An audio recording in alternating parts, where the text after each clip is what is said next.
로마서 신약성경 로마서 7장 로마서 7장 18절에서 25절까지의 말씀입니다.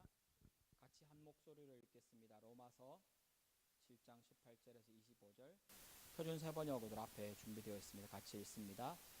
나는 내 속에 곧 내 육신 속에 선한 것이 깃들어 있지 않다는 것을 압니다. 선을 행하려는 의지는 나에게 있으나 그것을 실행하지 않으니 말입니다. 나는 내가 원하는 선한 일은 하지 않고 도리어 원하지 않는 악한 일을 합니다. 내가 해서는 안 되는 것을 하면 그것을 하는 것은 내가 아니라 내 속에 자리를 잡고 있는 죄입니다. 여기에서 나는 법칙 하나를 발견하였습니다. 곧 나는 선을 행하려고 하는데 그러한 나에게 악이 붙어 있다는 것입니다.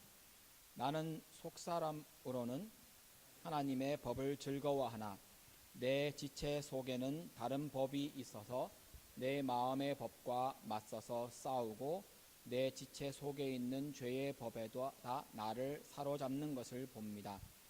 나는 비참한 사람입니다. 누가 이 죽음의 몸에서 나를 건져 주겠습니까? 우리 주 예수 그리스도를 통하여 나를 건져 주신 하나님께 감사를 드립니다. 그런데 내가 마음으로는 하나님의 법에 복종하고 육신으로는 죄의 법에 복종하고 있습니다. 아멘. 제가 미국 와서 이렇게 학교를 옮기는 과정에 I-20가 이렇게 연결되는 과정에서 어학 과정을 잠깐 들어갔던 적이 있습니다. 거기에 중국 학생들이 많았습니다. 근데 중국 학생들하고 이제 많으니까요. 있다 보니까 한 중국 학생이 주머니에서 지갑을 탁 꺼내는데 지갑이 이만큼 두꺼워요. 탁 열어서 그 주변의 친구들한테 가끔씩 거기서 돈을 꺼내줘요. 그 친구가 굉장히 부자였던 것 같아요. 100불짜리로 안에 이만큼이면 폈을 때 이만큼이니까 한 100장은 넘을 것 같아요. 그걸 주머니에 넣고 다니더라고요. 근데 그 친구가 어느 날 주변의 다른 중국 애들한테서, 제가 나라를 비난하는 게 아닙니다, 이렇게 돈을 주면서 뭘 받아요. 근데 그게 시험 치는 문제였어요. 좀 있으면 치는 시험 문제를 어떻게 뺐는지 빼서 그걸 돈 주고 사고, 그 다음에 해야 되는 과제를 돈을 주고 사더라고요. 제가 옆에 있다가 안면에 있는 친구니까, 야, 그러면 되겠냐? 이랬더니만 그 친구가 하는 말이었습니다. 이렇게 말했습니다. 여긴 미국이다. 자유의 나라. 내가 원하는 모든 것을 할 수 있는 나라. 그게 미국 아니냐? 이건 내 자유다. 이 중국 학생의 말을 여러분 어떻게 생각하십니까? 문자적으로 자유는, 이 친구의 말이 틀린 게 아닙니다. 문자적으로 자유는 외부로부터 속박이 없는 상태. 이걸 소극적인 의미라고 본다면, 조금 적극적인 의미로 이 자유를 이야기하면 문자적인 의미입니다. 내가 하고 싶은 것을 할 수 있는 상태. 이게 자유의 문자적인 의미입니다. 인류 역사에서 이 의미 그대로 사실은 적용이 됩니다. 자유는 힘 있는 상류층 사람들에게만 주어졌던 것이었습니다. 노예나 힘없는 사람에게는 제한되죠. 남자에게만 주어졌었습니다. 인류 역사 많은 부분이 그랬습니다. 전쟁에서 승리한 나라에 사는 사람들에게만 주어졌었습니다. 문화적으로 본다면 그 문화의 주류를 형성하는 사람들, 그것이 백인 남자이든 혹은 어느 특정 나라의 군인이든 그렇게 주류를 이루는 사람들에게만 이 자유가 온전하게 주어졌었습니다. 그래서 이 과정 중에 우리 역사에서 여러분 배우셨지 않습니까? 이 자유는 시민혁명이나 혹은 민주주의가 발달하면서 조금 더 보편적으로 많은 사람에게 누릴 수 있도록 주어졌지만, 하지만 지금도 1년에 4천만 명이 넘는 사람이 인신매매로 사고 팔리고 있습니다. 일단 사고 팔린다는 말은 자유가 없는 것이겠죠. 그리고 수천만 명이 돈이라는 것을 위해서 혹은 신분을 위해서 노동 착취를 당하고 있습니다. 수십억의 사람들이 하나님이 주시는 자유를 모르고 살아갑니다. 혹시 여러분에게 이런 질문을 합니다. 여러분은 여러분을 속박하고 있는 모든 것으로부터 자유하십니까? 혹은 여러분은 하고 싶은 모든 것을 다 하고 계십니까? 이 질문에 네 라고 대답할 수 있는 사람은 없을 겁니다. 왜 그렇습니까? 우리가 현실을 살아가면 개념적으로는 자유가 무엇인지 알고 개념적으로는 자유가 어떤 것인지 알지만, 그러나 현실에서의 자유는 제한되고 한정되어 있습니다. 특별히 여러 가지 많은 것들을 설명할 수 있겠지만, 그러나 자유가 제한되고 한정되는 데에는 능력의 한계 때문에 그 일이 일어납니다. 자유는 하고 싶은 것을 하는 것인데 현실에서는 하고 싶은 것이 있어도 다 할 수 없습니다. 왜 그렇습니까? 능력이 안 되니까요. 시간이 안 되고 공간이 안 되고 또 나의 돈이 부족하고 혹은 그것을 실현할 만한 능력이 내게 없거나 혹은 힘이 없거나 혹은 몰라서 어떻게 해야 될지 몰라서 지식이 부족해서 못합니다. 하고 싶은 마음은 있지만 그대로 다 이루어지지 않습니다. 그렇기 때문에 자유가 한정적으로 혹은 제한됩니다. 또한 자유가 하고 싶은 것을 하는 것이고 어떤 것에 구속받지 않는 것이라는 문자적인 의미와 다르게 현실에서 자유를 온전히 실현할 수 없는 것은 법적인 혹은 도덕적인 한계 때문에 그렇습니다. 내가 원하는 것을 하고 싶다 그래서 미운 사람 가서 때릴 수 없습니다. 하지 않습니다. 왜요? 그것에 대한 책임 혹은 법적인 문제, 윤리적인 도덕적인 문제를 가지고 있기 때문입니다. 법도 사실은 그 사람 어떤 한 특정 사람의 자유가 다른 사람의 자유를 침해하거나 공공의 유익을 해칠 때에는 그 자유를 제한합니다. 그 역할을 국가가 하고 법이 하지요. 그래서 막 칼 들고 다니면서 마음대로 사람 찔러 죽이면 안 된다라고 국가에서 혹은 기관에서 가르치고, 그것을 어겼을 때에 개인의 자유가 다른 사람의 자유와 인권과 권리를 현저하게 침해했을 때 법으로 그 사람을 제재하거나 가두거나 법적인 조치를 취하게 됩니다. 법적인 문제가 아니면 우리는 아마 이 법적인 문제로 그를 제재하지 않는다면 아마 어떤 사회나 조직 안에서는 그 사람을 비난하는 형태로, 그 안에서 그 사람을 떼어놓는 형태로 아마 제재를 가하게 될 겁니다. 문자적인 의미에서의 자유는 사실은 현실에 존재하지 않습니다. 그런데 이 자유에 대해서 성경은 이렇게 말합니다. 예수 진리가 우리를 자유하게 한다는 겁니다. 자유. 성경이 자유 얘기를 참 많이 합니다. 이 자유란 개념이 성경에 참 많이 나옵니다. 구약을 보면 희년이 되거나 혹은 안식년이 되면 집안에 들어와 있던 노예들을 놓아줍니다. 빚진 사람들의 빚을 없애줍니다. 일하는 노동자들이, 일 안 하는 지주들이나 땅 많은 사람들은 어차피 일 안 해요, 평소에. 그런데 일해야 하고 쉼 없이 일해야 하고 그것을 해야만 먹고 살 수 있는 사람들에게 하나님은 안식년, 안식일을 주셔서 쉬게 하셨습니다. 이 개념이 성경의 구약에 등장하는 가장 대표적인 자유입니다. 이 자유, 특별히 예수 진리로 자유된다는 말이 성경에 나옵니다. 요한복음 8장 32절에 보면 이렇게 기록합니다. 같이 읽어보겠습니다. 진리를 알게 될 것이요 진리가 너희를 자유롭게 할 것이다.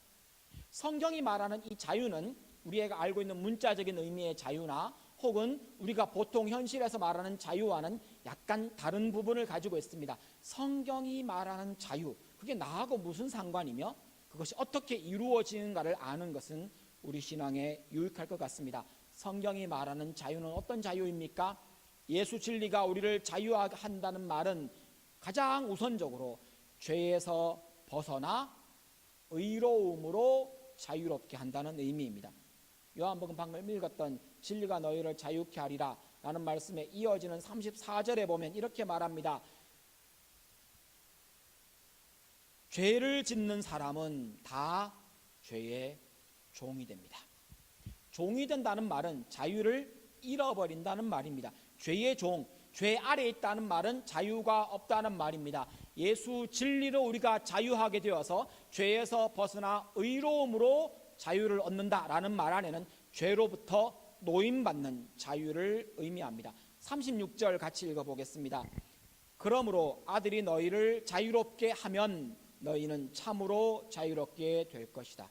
이 요한복음에 나오는 이 말씀은 주께서 우리 죄의 문제를 해결해 주셔서 죄로부터 자유하게 하신다는 의미를 가장 두드러지게 담고 있습니다.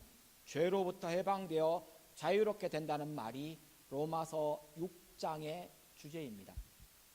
여러분이 로고스 형제 자매님들이 로고 6장을 읽어보셨고 공부를 하셨지 않습니까? 로마서 6장에서 특별히 7절에 보면 죄 때문에 죽은 사람이 죄에서 벗어나 의롭다 하심, 이걸 한자어로 칭의라고 부릅니다. 의롭게 하심을 받는다, 얻는다. 이것이 6장에서 우리에게 가르쳐주는 죄로부터 자유하게 되는 이 일이 어떻게 일어납니까? 예수 그리스도를 믿음으로 예수님이 우리에게 주시는 자유입니다. 성경적인 의미에서 죄라고 하는 것은 우리가 그냥 보통 일반적인 이야기나 혹은 법적인 문제나 이런 데서 말하는 것처럼 행동이나 생각이나 말이 죄가 아닙니다. 성경에서 가장 중요하게 생각하는 죄라는 단어의 의미는 하나님을 떠났다는 의미입니다. 하나님을 떠나 있는 상태, 하나님하고 상관없이 살아가는 상태가 죄의 상태이며 우리가 그것 때문에 예수 그리스도가 필요해서 예수를 통해 죄로부터 자유함을 얻어 의로움을 얻는다는 이 말 안에는 죄가 있으면 하나님 앞에 설 수 없고 하나님과 함께 있을 수 없고 그래서 그 죄의 문제가 해결되었을 때 의롭다함을 얻어 하나님 앞에 서게 된다는 의미를 가집니다. 의로운 사람, 죄 없는 사람이 되면 하나님 앞에 설 수 있습니다. 이것이 성경이 말하는 자유입니다. 얽어매어 있던, 얽혀 있던, 붙잡혀 있던 죄로부터 자유하게 됩니다. 로마서 6장 22절에 이제 우리는 죄에서 해방되었고 하나님을 섬기는 종, 의로운 사람들, 거룩한 사람이 되었다라고 말합니다. 예수 믿는 순간에 예수 그리스도께서 우리를 죄로부터 자유하게 해 주셨습니다. 물론 우리의 피부에 와닿게 느껴지는 종류의 이야기는 아닙니다. 오히려 선언과 같습니다. 이런 거와 똑같습니다. 판사가 무죄 그렇다고 해서 기분은 좀 좋을 수 있습니다. 근데 내 감각이 바뀝니까? 혹은 뭐 특별한 거 없습니다. 그냥 판사가 한번 두드린 겁니다. 나는 내가 무죄인 것을 알았든지 몰랐든지, 심지어는 판사가 무죄라고 말한 다음에 여전히 내가 죄책감을 가지고 있든지 가지고 있지 않든지, 그러나 판사는 무죄라고 망치로 때린 겁니다. 그게 무죄, 노임받은 것입니다. 진리가, 예수 진리가 우리를 자유케 한다는 말에 또 한 번 생각해야 될 그 자유의 의미는 율법에서 벗어나 은혜로 들어왔다는 의미입니다. 율법이 우리를 얽어맵니다. 왜냐하면 율법의 중요한 기능은 죄가 무엇인지 콕콕 찍어주는 기능입니다. 예수 믿기 전에, 여러분 혹시 예수 믿기 전에 여러분의 상태를 분명히 기억하시는 분이 계십니까? 저는 사실은 모태신앙이라서 그게 분명히 기억이 나지 않습니다. 어릴 때부터 성경을 들어왔고 어릴 때부터 교회 신앙생활을 했기 때문에 누가 와서 저한테 목사님은 언제 구원 받으셨습니까? 모릅니다. 저는 그 날짜와 시간을 전혀 모릅니다. 중학교 때, 아니 초등학교 때부터 복음을 듣고 어느 순간에 울며 기도하고 하나님 앞에 회개하고 내가 주를 믿었습니다. 분명한 것은 지금 내가 예수를 믿고 있다는 겁니다. 그래서 저는 그리스도인입니다. 예수를 믿으면서 알게 된 그 죄라는 것, 사실은 율법이 그 기능을 하는 겁니다. 율법뿐 아니라 세상의 모든 법은, 세상의 모든 규칙은 사실은 인과관계를 따릅니다. 인과의 법칙을 따릅니다. 잘하면 상 주고요, 못하면 벌 줍니다. 어떤 결과를 내가 받았다면 그것은 내가 원인을 제공한 겁니다. 내가 원인을 제공하지 않은 것에 대한 결과를 내가 받지 않습니다. 율법이 그런 겁니다. 내가 율법이 정하는 대로 행동하지 않았기 때문에 죄라고 말하고요. 그래서 벌 받고, 그래서 죄인이 된다라고 율법이 가르칩니다. 이것이 율법이 우리를 얽어매는 겁니다. 율법을 모르면요, 죄 행동을 하면서 자유롭습니다. 왜요? 죄인 줄 모르니까요. 하나님 앞에서 심판을 받게 될 겁니다. 나중에 죄가 무엇인지 밝히 드러날 때 그것에 대한 대가를 받겠지만, 율법의 기능은 철저하게 인과관계를 따집니다. 그런데 이 심은 대로 거두는 이 율법, 법의 기능과 달리 은혜는요, 내가 예수로부터 은혜를 받았다, 예수를 통해서 하나님을 통해 구원의 은혜를 받았다라는 말 안에는 그 구원받는데 내가 그 어떤 원인도 제공하지 않았다는 겁니다. 나한테서 뭐가 나간 게 아무것도 없어요. 그런데 엄청난 걸 받은 겁니다. 이게 은혜라는 말입니다. 인과 법칙에 따르면 내가 뭔가를 좋은 것을 받았다면 적어도 그냥 선물이라 할지라도 그 사람과의 뭐 특별한 관계가 있든지 그 사람에게 잘해줬든지 내가 뭐 그럴 만한 사람에게 그것을 주는 것이 이 세상의 법칙이며 인과의 법칙입니다. 그런데 은혜는 내가 아무런 자격도 없고 그것을 받을 만한 어떤 행동을, 말을, 그것을 받을 만한 원인을 제공한 적이 없는데 하나님이 주신 겁니다. 어떤 사람에게요? 믿는 사람에게.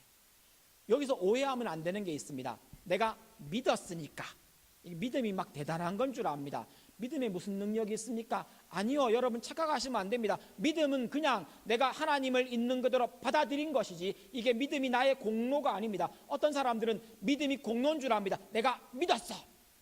안 믿는 그 사람을 막 정죄하면서 비판합니다. 너는 안 믿잖아. 믿은 게 뭐 대단한 건 줄 압니다. 아니요, 믿는 것은 내가 하나님을 있는 그대로 하나님의 은혜를 받아들이는 내 마음의 자세일 뿐입니다. 믿음에 특별한 능력이 있는 게 아닙니다. 우리를 구원하시는 하나님의 능력이 대단한 겁니다. 그 능력을 받아들이는 것이 믿음입니다. 그러므로 우리의 구원은 내가 한 것이 아무것도 없습니다. 다만 예수 그리스도께서 다 이루어 놓으신 것을 그냥 아멘, 나는 죄인입니다, 하나님의 은혜를 받아들인 것일 뿐입니다.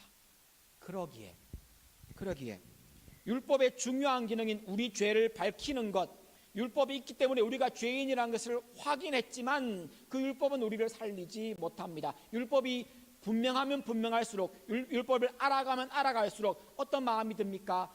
나는 죄인이야, 나는 한계를 가졌어. 우리가 아까 읽었던 로마서 7장의 이야기가 내 마음속에 하나님을 향하는 마음이 있지만 내가 행동으로는 죄를 따르고 있잖아.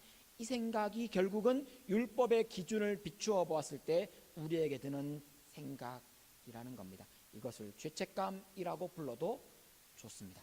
로마서 7장 6절에 보면 예수 복음은 우리를 얽어매고 정죄하던 그 복음으로부터 그 율법으로부터 벗어나게 하고 성령 곧 하나님께로 새로운 정신으로 우리가 나아가도록, 그것을 얻도록 만들어 준 겁니다. 이것이 자유입니다. 이걸 다른 말로 좀 보태볼까요? 여러분, 예수 믿는 우리는 더 이상 죄책감 때문에 여러분의 행동을 바꾸지 않으셔도 됩니다. 여러분, 죄책감 때문에 괴로워하지 마시고요, 하나님 앞에서 털어버리십시오. 어떻게 그럴 수 있습니까? 우리 주 예수 그리스도의 십자가의 보혈은 그딴 죄 따위는 없애버릴 수 있는 유일한 능력입니다. 하나님 앞에 좀 뻔뻔하게 서십시오. 내가 뭐 잘해서가 아니고요, 예수 그리스도가 나를 위해 십자가에 죽으셨기 때문입니다. 로마서 7장 6절이 그 얘기를 했을 뿐 아니라 로마서 6장 14절 같이 읽어보겠습니다. 여러분은 율법 아래에 있지 않고 은혜 아래에 있으므로 죄가 여러분을 다스릴 수 없을 것입니다. 죄가 우리를 다스리고 죄가 우리를 얽어매는 가장 중요한 힘이 죄책감입니다. 죄책감입니다. 그리스도를 주인으로, 그리스도를 구원자로 영접하신 여러분, 혹 죄의 행동, 죄의 말, 죄의 생각을 했다면 주 앞에 죄 고백하시며 털어버리십시오. 우리 주 예수 그리스도의 그 십자가에 단번에 드린 그 희생 제사로 여러분의 모든 죄가 사함 받았습니다. 자꾸 과거에 얽매이지 마시고요, 하나님을 향하여 보며 하나님을 향하여 한 걸음씩 나아가십시오. 예수를 믿으면 인과 법칙에 따르는 율법에서 벗어나, 죄책감으로부터 벗어나, 예수 내가 잘한 것이 없어도, 내가 자격을 갖추지 못했어도 죄 용서받고 구원 얻는 은혜의 자리로 옮겨지는 자유를 얻게 된 겁니다. 예수 진리가 우리를 자유하게 한다는 말에는 또한 죽음에서 벗어나 영원한 생명으로 가는 자유를 얻었다는 것을 의미합니다. 우리의 시작점은 죄의 자리였습니다. 죄의 열매는 결국 죽음입니다. 로마서 5장 12절에 그 말씀을 하고 있지 않습니까? 우리 모든 이미 죄로 죽어 있는 상태였습니다. 전도하면 사람들이 제일 싫어하는 말, 당신 죄인입니다. 이 말을 싫어하는 이유는 그 사람이 죽어 있기 때문입니다. 그 말이 너무너무 듣기 싫습니다. 나 잘 살고 있는데 왜 그 말을 하느냐고 자꾸 묻습니다. 아니요, 그 사람 잘 살고 있는 거 아닙니다. 그 사람 죽어 있습니다.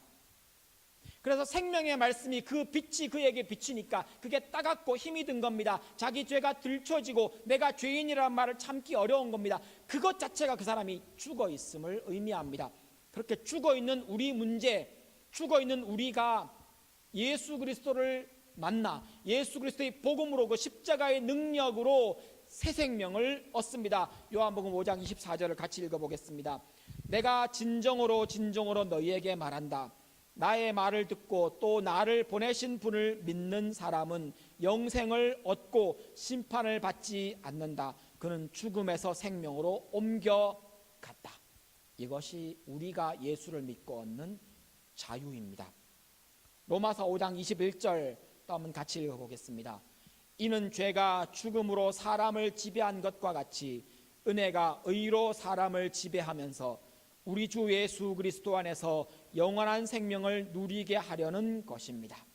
여러분, 죄가 죽음을 가져왔고 그 죄를 율법이 밝혔다면 그 죄의 결과, 율법을 알므로 확인하게 된 것은 내가 죄인이며 내가 죽었다는 겁니다. 그런데 예수 그리스도는 그런 우리를 살리셨습니다. 모든 사람은 죽지만 예수 그리스도를 믿는 사람은 삽니다. 우리는 우리를 올가매는 죄와 율법으로부터 정죄하고 죽이는 그 압제로부터 벗어나 예수 믿으면 누구나 구원을 얻고 용서받을 수 있는 은혜의 자리로 나온 겁니다. 그러므로 이제는 자유로 사랑을 선택하십시오.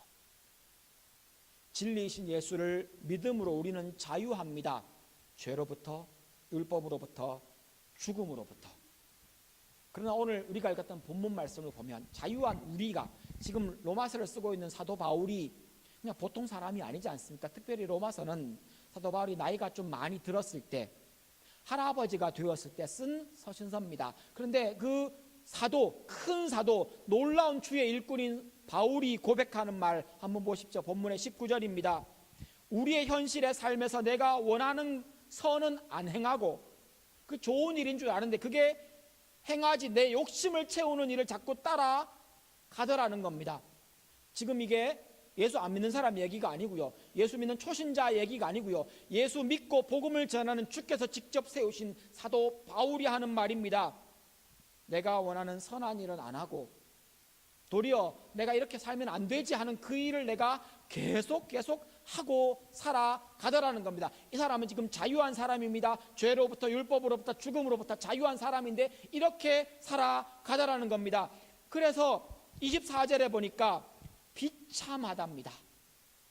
여러분, 이 비참함 경험해 보셨습니까? 예수 믿는 여러분 살아가면서 인생 중에 내가 하나님 앞에 그렇게 살고 싶은 그 삶을 살지 못하고 내가 자꾸 죄의 행동을 하고 죄의 모습을 가지고 죄의 말을 하며 죄의 생각을 하는 내 모습을 보며 도저히 노력해도 바꿀 수 없는 내 모습을 보며 이 비참함 느껴보셨습니까? 사도 바울이 말합니다. 나는 비참하다. 누가 나를 이 죽음의 몸에서 건져낼 수 있겠는가? 로마서 7장에 이 절망에 빠진 사도 바울이 로마서 7장을 이렇게 마무리하고 난 다음에 로마서 8장 1절에 이렇게 말합니다. 예수 안에 있는 사람들은 정죄를 받지 않습니다. 무슨 말입니까? 예수 믿고 난 다음에 내가 죄의 행동을 하고 죄의 말을 하고 내가 죄의 생각을 했는데 하나님께서는 그걸 죄라고 부르지 않으신다는 겁니다. 그 죄 아니랍니다. 죄를 누가 정하는 겁니까? 하나님이. 율법을 주신 하나님이 죄가 무엇인지를 아까 말씀드리지 않습니까? 죄는 하나님과 함께 하지 않는 것. 그분이 너 괜찮아, 너 죄 없어, 그런 너를 위해 내가 내 아들을 죽였어. 그러니까 너는 더 이상 내 앞에서 부끄러워하지 마. 내게로 담대하게 은혜의 보좌 앞으로 나오너라. 로마서 8장 1절 말씀이 그 말씀입니다. 더 이상 정죄가 없습니다. 나는 비참합니다. 나는 슬픕니다. 나는 힘이 듭니다. 나는 스스로 그 죄책감이 나를 자꾸 올거맵니다. 그러나 하나님께서는 우리에게 괜찮아, 괜찮아, 털어버리고 내게 다시 오너라. 예수를 믿는 사람이 자유한 이 자유는 결코 취소되지 않습니다. 로마서 8장 1절에 말한 것처럼 정죄가 없습니다. 하나님이 그걸 죄라고 부르지 않으시겠답니다. 그리고는 이 말을 듣고 있는 우리가 귀를 의심합니다. 하나님, 그래도 내가 하나님은 용서했는데 내가 나를 용서하지 못합니다. 하나님은 나보고 죄라고 부르지 않으시는데 나는 그걸 죄라고 우기면서 계속 과거에 머물러 회개하고 죄 고백하면서 막 비참한 길에 거기 머물러 가지고 울분을 터뜨리면서 나는 이것밖에 안 돼 라고 하면서 주저앉아 있는 우리를 향해 정죄함이 없다라는 말로 시작한 로마서 8장 마지막 절, 우리가 잘 아는 구절 아닙니까? 8장 38절 39절 같이 읽어보겠습니다. 읽습니다. 나는 확신합니다. 죽음도 삶도 천사들도 권세자들도 현재일도 장래일도 능력도 39절입니다. 높음도 깊음도 그 밖에 어떤 피조물도 우리 주 예수 그리스도 안에 있는 하나님의 사랑에서 끊을 수 없습니다. 예수 믿고 난 다음에 죄의 행동을 너무 많이 해서 죄책감을 이만큼 느끼다 보니까 하나님이 어떻게 나 같은 인간을 사랑하실까? 내가 어떻게 그리스도인이라고 부를 수 있을까? 혼자 죄책감을 막 느끼면서 하나님은 괜찮다고 막 얘기하는데 하나님 그래도 안 돼요. 나는 안 돼요. 하나님은 되시겠지만 나는 안 돼요. 이러면서 하나님의 은혜와 사랑을 애써 뿌리쳐가며 등 돌려가면서 나를 막 쥐어박습니다. 이 못난 놈, 이 나쁜 놈, 이 하나님 앞에 쓸모없는 놈. 네, 그런 하나님의 사랑이 우리에게 무엇이라고 말합니까? 그 어떤 것도 우리를 정죄하지 않으시는 그 하나님의 사랑에서 우리를 끊을 수 없습니다. 이게 하나님이 우리에게 주시는 자유가 절대로 취소되지 않는다는 말입니다. 죄로부터 여러분 자유했습니다. 율법으로부터 자유했습니다. 죽음으로부터 자유했습니다. 이 자유 절대로 취소되지 않습니다. 끊을 수 없는 사랑 안에서 결코 우리의 자유는 없어지지 않습니다. 빼앗기지 않습니다. 그래서 우리는 자유를 이렇게 누려야 합니다. 갈라디아서입니다. 5장 1절 말씀 같이 읽겠습니다. 그리스도께서 우리를 해방시켜 주셔서 자유하게 하셨습니다. 그러므로 굳게 서서 다시는 종의 멍에를 매지 마십시오. 하나님이 멍에를 벗겨놨더니만 나 혼자서 내가 죄책감 느끼면서 내가 안 돼. 하나님은 괜찮다고 말하는데 내가 안 되는 거예요. 그래서 어떡합니까? 가서 옛날 멍에를 다시 맵니다. 그러지 말라는 겁니다. 그럼 어떻게 해야 됩니까? 베드로 사도가 우리에게 이런 말을 들려줍니다. 베드로전서 2장 16절 같이 읽겠습니다. 여러분은 자유인으로 사십시오. 그러나 그 자유를 악을 행하는 구실로 쓰지 말고 하나님의 종으로 사십시오. 여러분, 하나님이 주시는 자유가 얼마나 대단한 건 줄 아십니까? 죄의 행동을 할 수 있도록 허용하셨습니다. 죄의 생각을 하도록 자유를 주셨습니다. 그게 지금 이 땅을 살아가며 우리가 사는 삶의 모습입니다.